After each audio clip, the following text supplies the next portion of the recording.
บายดีมาพบกับพระสิโยสุปเสสสิมาสิเคยเนาะพระสิโยสิมาพาสดเบิ่งว่าออกตัวจากห้องมาสังฆทานบ้านเป็นบ้านศิลาเดือนสี่แห่มเดือนสี่แห่มเนาะสิเด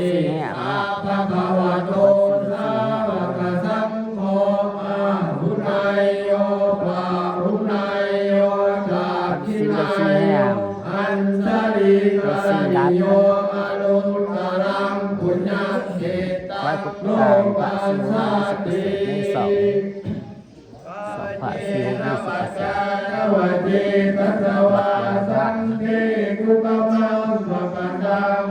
าน้ำใบฝาดเนาะก็จะย่อใบฝาด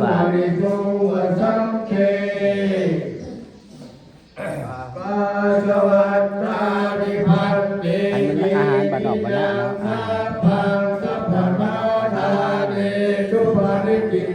สาลิกาธาตุมหาโพธิพุทธังอุปัสสกาลังสัทธากายสาวัญสามนัสสาเทววัตตาเบเทตถาคาเนสยาเนอาสาเนทาเนรมณิกาปิสัพพะทา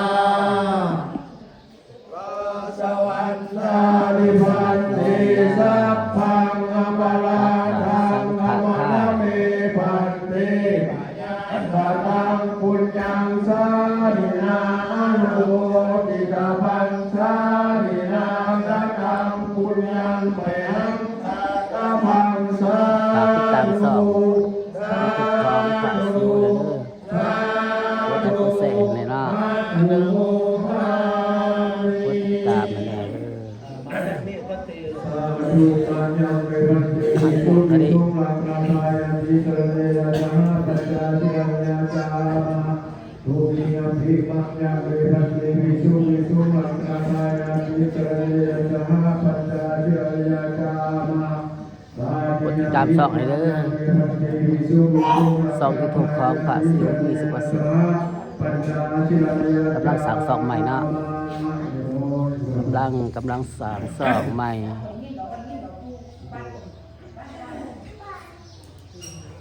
กำลัง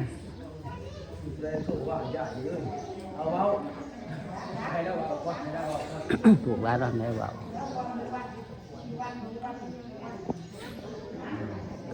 สร้างสองใหม่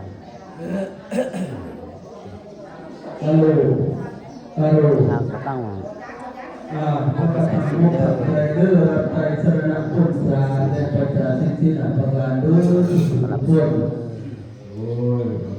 นะโมตัสสะภะคะวะโตอะระหะโตสัมมาสัมพุทธัสสะนะโมตัสสะภะคะวะโตอะระหะโตสัมมาสัมพุทธัสสะนะโมตัสสะภะคะวะโตอะระหะโตสัมมาสัมพุทธัสสะ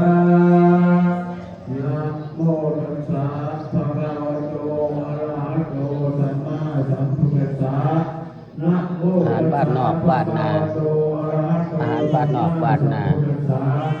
นะโมตัสสะภะคะวะโตอะระหะโตสัมมาสัมพุทธัสสะบ้านนาธรรมศาสตร์บ้านนอกบ้านนาคัจฉามิสาธุพุทธังสรณังคัจฉามิธัมมังสรณังคัจฉามิธัมมังสรณังคัจฉามิสังฆังสรณังคัจฉามิสังฆังสรณังคัจฉามิทุติยมปีพุทธังสรณังคัจฉามิทุติยมปีพุทธังสรณังคัจฉามิทุติยมปีธัมมังสรณังคัจฉามิทุติยมปีธัมมังสรณังคัจฉามิทุติยมปีสังฆังสรณังคัจฉามิทุติยมปีสังฆังสรณังคัจฉามิตาติยมปีพุทธังสรณังคัจฉามิตาติยมปีพุทธังสรณังคัจฉามิตาติยมปีธัมมังสรณังคัจฉามิตาติยมปีธัมมังสรณังคัจฉามิตาติยมปีสังฆังสรณังคัจฉามิต ตาริยัมปิสังฆังสรณังคัจฉามิติสรณะธัมมังนิธิตังสาธุอุปัสสะอะระหันเตปานาติปาตาเวรมณีสิกขาปะทังสมาธิยามิปานาติปาตาเวรมณีสิกขาปะทังสมาธิยามิอาทินาธนาเวรมณีสิกขาปะทังสมาธิยามิอาทินาธนาเวรมณีสิกขาปะทังสมาธิยามิ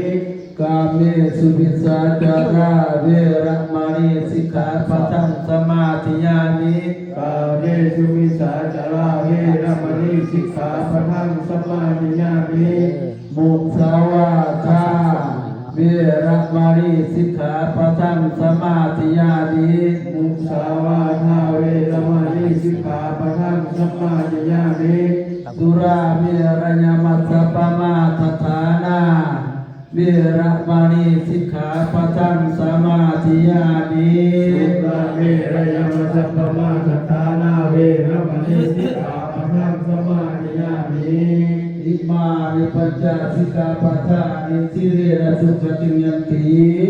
สิเรนะภูมิสัมปทาสิเรนะนิพุติยันติตัสมาสิลังวิสุทาเยอะอิมานิปัญจสิกขาปะทานิเวรมณียามิยัมปิอิมานิปัญจสิกขาปะทานิเวรมณียามิยัมปิอิมานิปัญจสิกขาปะทานิยามาธิยามิยามิ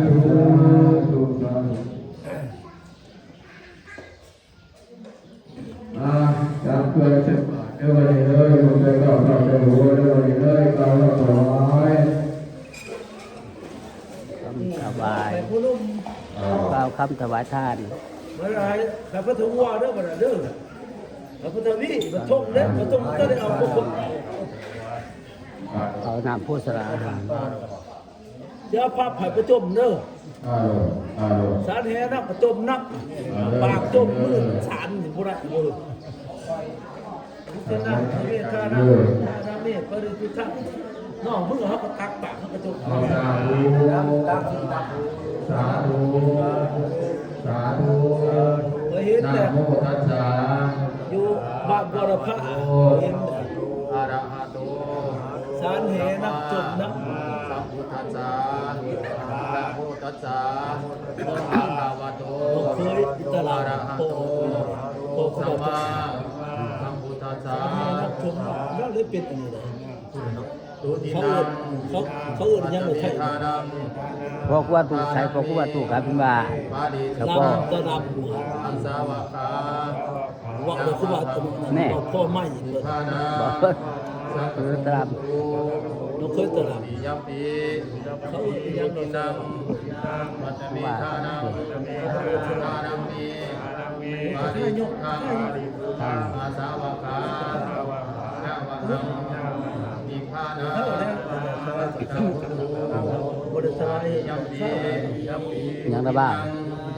มัจจมิทานังทานังมีปาดิ แล้ว ยุ ยัง ท บ่ ธัง มีล่ะ ลูกกระดาษ อาสาวะกาญาวหังนิพพานาสัพพะตังทุกอนาคติการี กำลังถวายทานเนาะกำลังถวายทาน มีบัวขาวน้อยประทับตรงแดงกายวาจาก ำลังถวายทาน ด้วยใจยินดีมาให้ทาน ฝากที่ตามสอบ รักษาศีล ที่ถูกความฝากสิว20%จะได้วันแล้วก็แซงฝากสิวให้กำลังใจเลยนะ ได้กระทำไปอย่าว่าจาก่อนมาเดี๋ยวนั้น อาหารบ้านนอกบ้านนา ขอมุทีเกศพระญาทั้งหลาย อาหารบ้านนอกบ้านนา ชื่อว่านามนาสามีภรรยา ยังถวายทาน ญาติกาวงศา ยังถวายทาน พระเจ้าอาจารย์เป็นต้นตลอดสรรพสัตว์ทั้งหลายส่วนนาเบื้องบนแต่พระมรุลงมาเบื้องต่ำ จัย วันศีลดับเดือนสี่เดือนสี่เดือนสี่ดับนั่นหมายว่าเป็นเดือนสี่ดับ ผู้ประกอบด้วยสมาธิดีขอเชิญพากันมาหับเอาส่วนบุญกุศลที่พวกข้าน้อยในอุทิศให้ในเวลาวันนี้หากว่ายังโมโหแต่มาหับบ่ได้ขอเชิญเทพเจ้าเทวดาเจ้าทั้งหลายนำไปบอกข่าวแก่สรรพสัตว์ทั้งหลายนะให้มาหับเอาบุญกุศลในเวลาวันนี้หากว่าได้หับแล้วถ้าทุกข์ หรือว่าอิตาลีวะกระปูเบิ้งขวดวะอิตาลีกระปู ประการหนึ่งด้วยอำนาจกุศลบุญละบุญกระปูนาปัจจัยเก็บพวกน้อยทั้งหลายบรรลุแก่พานิพพานเป็นการจำเป็นยังบ่ได้ถึงแล้วจะเวียนว่ายตายเกิดในสากลปันใดก็ดีขอให้พวกน้อยทั้งหลายนี้สินจาสัพพทุกทั้งปวงอันขึ้นชื่อว่าเห็นใจสัพพปัญญา กูกลัวมันได้บางอย่างมันได้มันก็บ่ตัวปวดมาก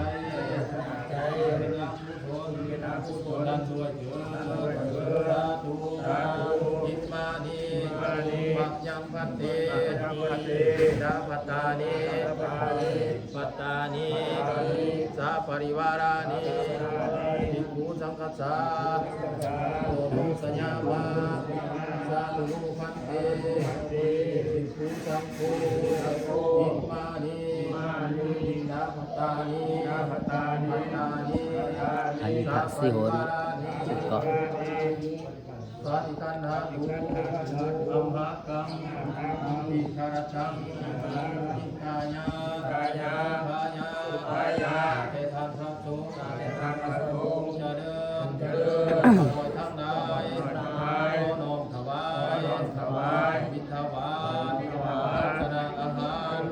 หารใจสัญญาทานเครื่องบริวาร หมดเวลาแล้วคลิปนี้กับพระสูขอลาไปก่อนบ๊ายบาย